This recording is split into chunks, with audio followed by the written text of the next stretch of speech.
let's go into Romans a little bit here. Okay. I know this may get uncomfortable for some, but most of us were taught Romans is right. Basically, how to get saved. You got to read Romans, right? You walk the Romans road, pray the prayer, done, boom, finished. But you say that reading shrinks the gospel down to nothing. What's actually happening in Romans? Okay.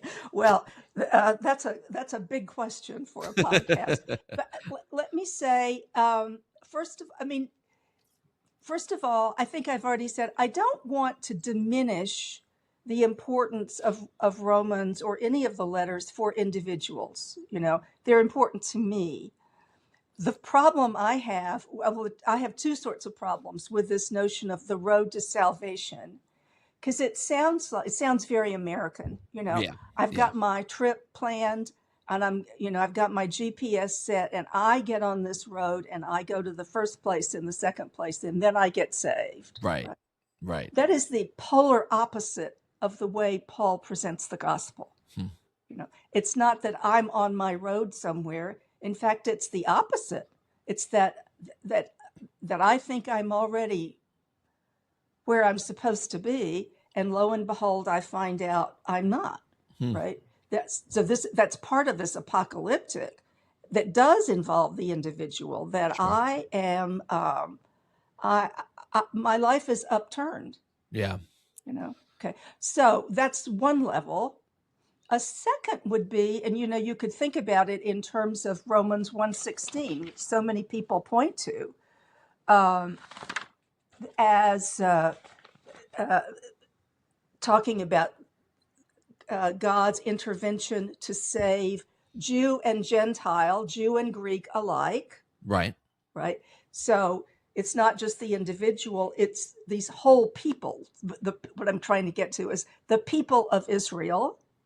God acts for Israel, and God acts for Gentiles, non-Israel. So it's not just an individual, it's a whole these are whole people groups. Sure. Right? Which encompasses the whole world. But then even beyond that second level of people groups, there is the whole of creation. By the time we get to Romans 8, Paul is talking about creation itself groaning, groaning, waiting to be redeemed. Yeah. So that the letter, as the letter talks about what God is doing, the power of God for salvation, right? It's the salvation of me. It's the salvation of our world, our people groups, our ethnic groups, and it's the salvation of the whole created order, right. All of which has gone badly astray, as Paul sees it. Always a great point. You give me a lot to think about, Dr. Gaventa, because it's again the zoom out and the zoom in of the people group, the focus of the focus of the letter, the why. Yeah. I know you also describe the gospel as God's invasion of the cosmos, right? That's a violent language. That's war language. What does Paul see that way? Like, what does God invade? In my more recent writing, that's language that Lou Martin used. Okay. And in my more recent writing, I've tried to back away from that because I do think it is it is susceptible of misunderstanding. But I use the word intrusion.